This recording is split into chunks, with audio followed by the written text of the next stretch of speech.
There's one simple concept that completely transformed how I use watercolour, and it all comes down to how much water you're using with your pigment.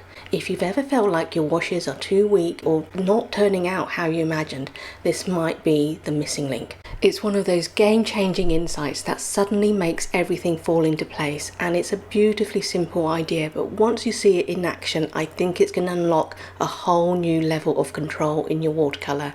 First, I'll introduce you to this concept and you'll see how watercolour consistency can be thought of like tea, coffee or milk. But don't just watch passively. Right after the explanation, I'll walk you through a really simple exercise to help you test it out for yourself. It only takes a few minutes, but it's one of the best ways to truly understand how water and pigment interact.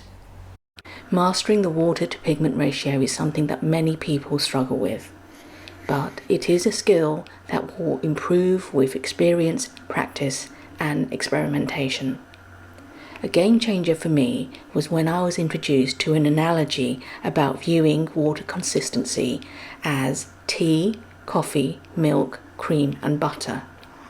This idea was first introduced by Joseph Dupvig, a renowned watercolour artist. In his book, Mastering Atmosphere and Mood in Watercolour, he explains how to manage paint and water to get the desired consistency and results in your painting. This is one of the illustrations that he had in his book. He emphasises the importance of knowing how wet your paper and brush are. The interaction between the wetness of the paper and the brush can create different effects, much like different times on a clock. He describes the 5 levels of paintbrush wetness and 4 levels of paper wetness. You really need to understand your particular pigments, whichever brand of watercolours you use, and how they work with your paper when you vary the pigment and water content. Hi, I'm Omar. I'm a sketchbook artist, illustrator and author of Go with the Flow painting. My art has appeared on greetings cards, textiles and packaging all over the world. I have a free downloadable video called Swatching All the Colours in My Palette linked in the description below, and it's a really great companion to this exercise. I've written down tea, coffee, milk, cream and butter, and I'm going to demonstrate to you how I am going to mix up this cobalt green, show you the different consistencies. I keep emphasizing the consistency. We're not looking at the value at this stage. It's really for you to understand whichever brand of watercolor that you use, whether it's Schminke or Winsor & Newton Dala Rowney, to see how your paint behaves when you add a certain amount of water to the pigment. Now this one here is probably tea consistency. I only added a tiny drop, and you can see the brush moves through that pretty easily. So I'm just going to pop this along here, and you can see it's incredibly bright. It's probably only about 10% pigment to the water, so we're going to add a little bit more pigment to this now.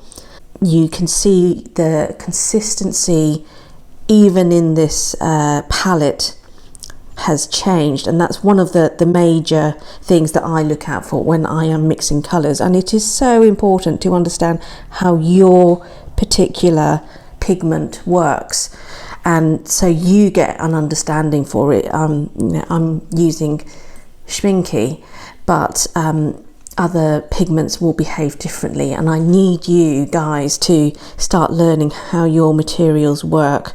Now I've added a little bit more.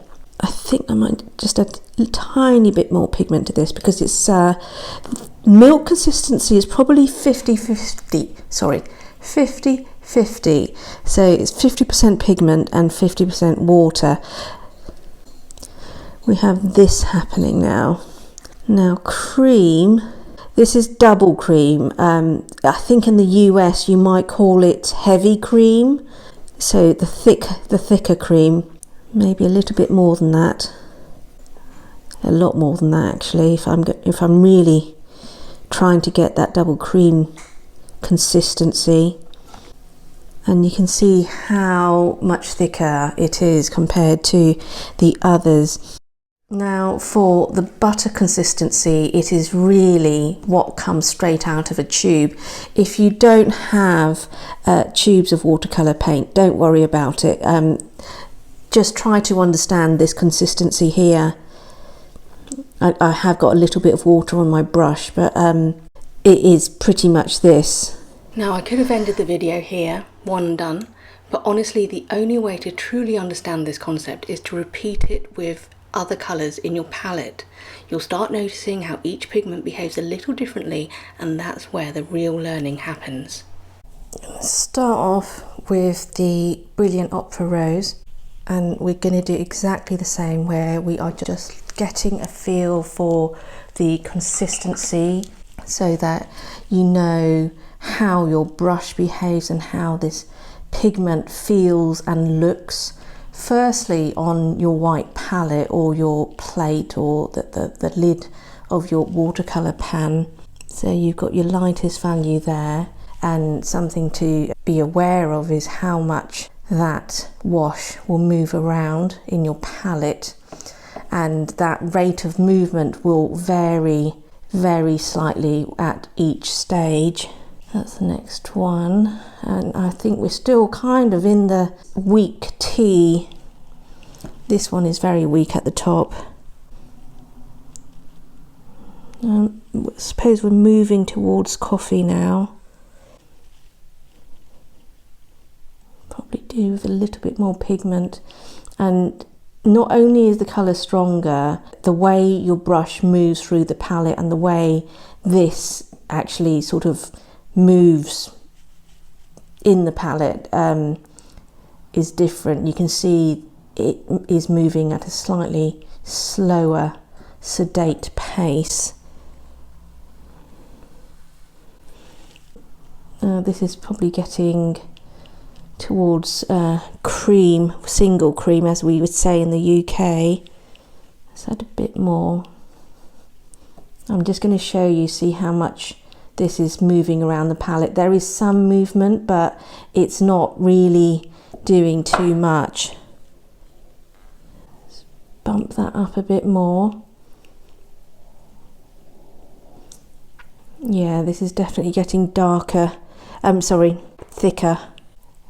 And I do actually use a lot of this Opera Rose in different consistencies in my sunsets. You'd be surprised. I will show you in the demos how I might often use the heavy cream consistency in certain areas, and when we talk a little bit more about the wetness of the water, how that behaves. And I don't think I'm going to have room for butter, but look at that. If you're enjoying this video, don't forget to like and subscribe, as it really helps more people find these tips. And let me know in the comments, have you tried the tea, coffee, milk exercise before? Or is this the first time that you're hearing about it? This is the Winsor & Newton violet. Now this violet in particular is just very, very, it seems so concentrated. You only need the tiniest smidgen. I think that's already, compared to that Opera Rose, I've definitely needed less pigment, I think. So that's very, very pale, but look at that consistency. It is very weak tea. It's literally water. I might have added a bit too much. Hold on. So this is still weak tea. Give that a little boost. That's probably getting towards more like brewed tea.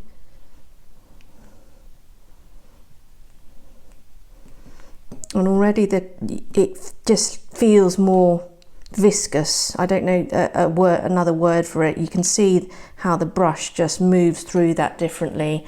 When you do that to the wash within the palette, it just moves slightly slower. I'll do that again when we get to kind of the milk consistency.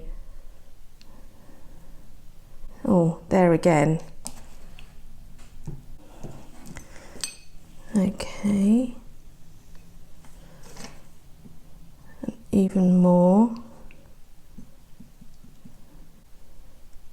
And now this is getting towards more like single cream. I'm not even mixing it in with this one.